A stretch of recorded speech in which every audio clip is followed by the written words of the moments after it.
Hello everyone, welcome back to my channel. So this is going to be part second on series of the mode of action of different antibiotic. In the past part first, we have already completed the mode of action of tetracycline and chloramphenicol. So today we are going to see the mode of action of erythromycin.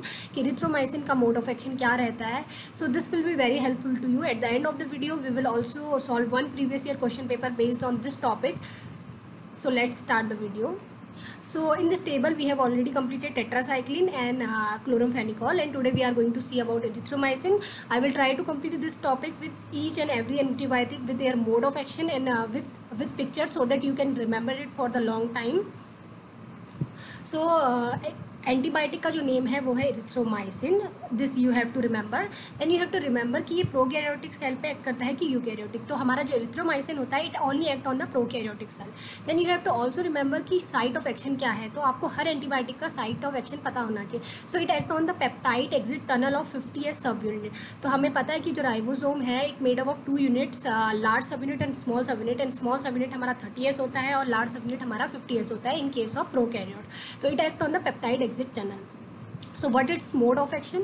Block the exit of growing polypeptide chain from ribosomes. So हमारा जो भी polypeptide chain ये synthesize हो रहा है इसकी exit को block करेगा और arrest कर देता है translation के process को. So we will see कि ये कैसे सब करता है. So this is our normal ribosome.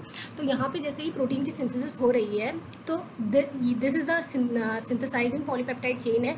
और यहाँ पे क्या होगा, फिफ्थ जो है अमाइनो एसिड, 6 जो इनकमिंग अमाइनो एसिड है उस पर अटैक करेगा ताकि पेप्टाइड बॉन्ड की सिंथेसिस हो. और यहाँ पे पेप्टाइड बॉन्ड फॉर्म हो जाएगा नॉर्मल कंडीशन में. तो T5 यहाँ से एग्जिट कर जाएगा और T5 की जो प्लेस है वो T6 ले लेगा.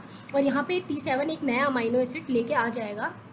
So the same process will again repeat कि 6 जो है 7 पे जो है अटैक करेगा, पेप्टाइड बॉन्ड का फॉर्मेशन होगा and then again the uncharged tRNA फिर से आउट हो जाएगा. But in case of erythromycin आप देखेंगे कि एरिथ्रोमाइसिन जो है यहाँ पे बाइंड कर जाएगा, यहाँ पे बाइंड कर जाएगा एग्जिट टनल में. तो क्या होगा, जो 5 है वो 6 पे अटैक करके हम पहुँच तो जाएगा but it will be not able कि यहाँ से जो अनचार्ज tRNA है वो इसकी एग्जिट टनल से बाहर निकले.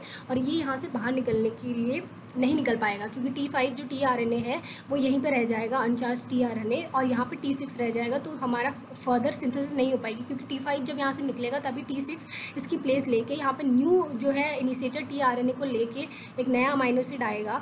तो इस तरीके से यहाँ पे जो है मूवमेंट, ट्रांसलोकेशन का जो मूवमेंट है वो ब्लॉकेज हो जाता है और इसकी वजह से जो अमाइनो एसिड की ग्रोइंग चेन है वो नहीं बन पाती है और हमारा पॉलीपेप्टाइड चेन की सिंथेसिस नहीं होती है और अरेस्ट हो जाता है ट्रांसलोकेशन का, ट्रांसलेशन का. और क्योंकि यहाँ पे ट्रांसलोकेशन नहीं हो पा रहा है जो tRNA है उनका.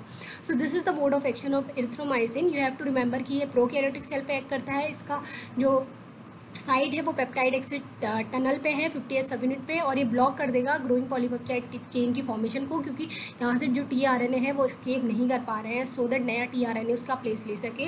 So this is all about this mode of action. Now we will try to solve the question based on this antibiotic.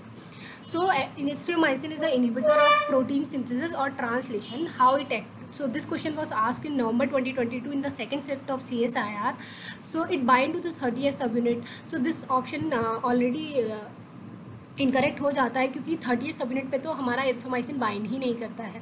Then it bind to the 50S subunit of bacterial ribosome thus inhibiting the translocation. So this option is right कि ये 50S subunit पे bind करता है और prokaryote bacteria पे act करता है और ट्रांसलोकेशन की प्रोसेस को इनहिबिट करता है because is bind at the peptide exit tunnel. Then third option जो है inhibit peptide transferase activity of eukaryote. So जब ये यूकैरियोट पे बाइंड ही नहीं, यूकैरियोट को इनहिबिट ही नहीं करता है तो ये तो कोई ऑप्शन बन ही नहीं सकता है. So you have to remember कि प्रोकैरियोट पे एक्ट करता है कि यूकैरियोट पे. सो आपको इससे ऑप्शन एलिमिनेशन में काफ़ी मदद मिलेगी. So for each and every antibiotic आपको याद रखना है कि वो प्रोकैरियोटिक है एक्शन में, यूकैरियोटिक है, दोनों पे एक्ट करता है. Cause pre mature chain termination bye acting as an analog of amino acid tRNA in both prokaryote and eukaryote. So this option is also wrong क्योंकि ये केवल प्रोकैरियोट पे कर रहा है, यूकैरियोट की तो कहीं पे बात ही नहीं हो रही है. So the correct option for this question is second. And अगर आपको कॉन्सेप्ट पता हो तो you can easily score 2 marks from this antibiotic concept. Even it can be also asked in GATE examination in the form of match the following. So hope this video was helpful to you. You will be able to understand what is the mode of action of erythromycin. If you like this video, please subscribe to my channel.